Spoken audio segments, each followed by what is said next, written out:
O que você sabe e o que você vê pode não ser a verdade.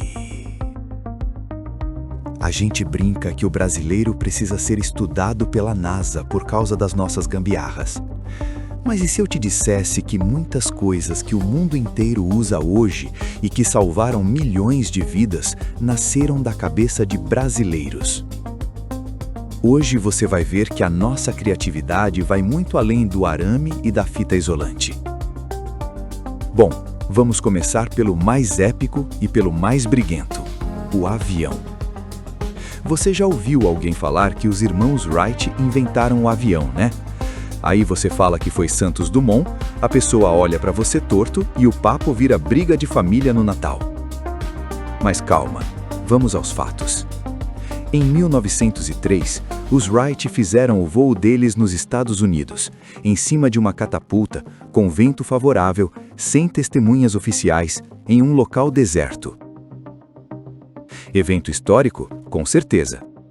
Mas um avião que decola sozinho? Aí já é uma outra conversa. Em 23 de outubro de 1906, em Paris, na frente de uma multidão, com jornalistas, fotógrafos e até representantes do Aeroclube da França, Alberto Santos Dumont decolou com o 14 bis pela própria potência do motor. Sem catapulta, sem rampa, sem vento forçado, o avião saiu do chão por conta própria. Para os europeus, que reconheciam oficialmente o que acontecia no continente, Santos Dumont é o pai da aviação. E sabe o que é mais curioso? O próprio Alberto nunca patenteou nenhuma de suas invenções. Ele dizia que o avanço da humanidade não devia ter dono. Que brasileiro mais brasileiro. Agora deixa eu te perguntar uma coisa. Você já pegou o celular, viu o nome da pessoa na tela e decidiu se ia atender ou não? Então você usou uma invenção brasileira hoje. O BINA, que significa Bina Identificador de Número Automático, foi inventado em Belo Horizonte, na década de 90, por um mineiro chamado Nélio Nicolai. O cara desenvolveu um aparelho que identificava o número de quem estava ligando antes mesmo de você atender. Coisa que hoje parece tão óbvia que nem conseguimos imaginar um telefone sem isso. Nélio registrou a patente aqui no Brasil. O problema é que quando grandes empresas de telecomunicações lá fora começaram a lançar tecnologias semelhantes e lucrando rios de dinheiro com isso, ele passou anos numa batalha judicial tentando provar que a ideia era dele. A história dele é daquelas que dá uma raiva misturada com admiração. Um homem do interior de Minas Gerais, sem os recursos de uma multinacional, que teve a inteligência de criar algo que virou padrão mundial de comunicação. Da próxima vez que você ver o nome de alguém aparecendo na tela, lembra do Nélio.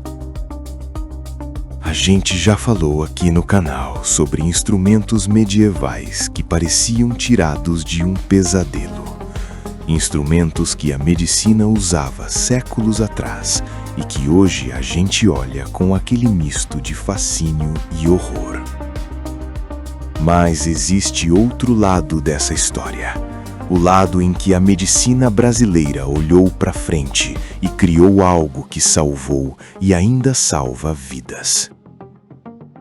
Em 1972, o médico Aaron de Andrade, cirurgião cardíaco do Instituto do Coração de São Paulo, desenvolveu e implantou com sucesso o primeiro coração artificial total já registrado. Um dispositivo criado aqui, no Brasil, décadas antes de isso virar manchete internacional. Isso não era ficção científica. Era engenharia, medicina e, convenhamos, uma coragem absurda. Imagina o nível de pressão de fazer algo assim pela primeira vez na história. O trabalho do Dr. Aaron abriu caminho para o que hoje conhecemos como dispositivos de assistência ventricular, usados em pacientes à espera de transplantes no mundo inteiro. A medicina brasileira, com seus recursos limitados, foi pioneira num dos procedimentos mais complexos da história humana. Vamos agora para 2 que eu tenho certeza que vão te surpreender, porque são coisas que você vê com frequência e nunca parou para pensar em quem inventou. Primeiro, o painel de substituição de jogadores no futebol. Aquele placar portátil que o quarto árbitro levanta na beira do campo com o número do jogador que entra e do que sai. Foi inventado por um brasileiro que trabalhava em uma gráfica em São Paulo. Roberto Ugolini criou o dispositivo nos anos 70 e a FIFA adotou oficialmente no início da década de 90. A ideia saiu de uma gráfica brasileira para virar padrão em todo o campeonato do mundo. Simples, genial e completamente ignorada quando a gente fala de invenções. Agora o segundo, e esse tem uma história polêmica, o conceito do Walkman. Todo mundo associa o Walkman à Sony, lançado em 1979. Mas existe um luso brasileiro chamado Andreas Pavel, que ainda em 1977 desenvolveu um protótipo de aparelho portátil e registrou a patente em vários países. Quando a Sony lançou o produto e faturou bilhões, começou uma batalha judicial de décadas, que terminou com a Sony reconhecendo os direitos dele. 2 inventores que o mundo esqueceu de mencionar. Então, da próxima vez que alguém falar que brasileiro só sabe fazer gambiarra, você vai ter material suficiente para responder com propriedade. A criatividade brasileira não tem fronteira. Agora me conta nos comentários, qual dessas invenções mais te surpreendeu? Se você curtiu esse vídeo, deixa o like, compartilha e se inscreve no canal para não perder os próximos. Até a próxima!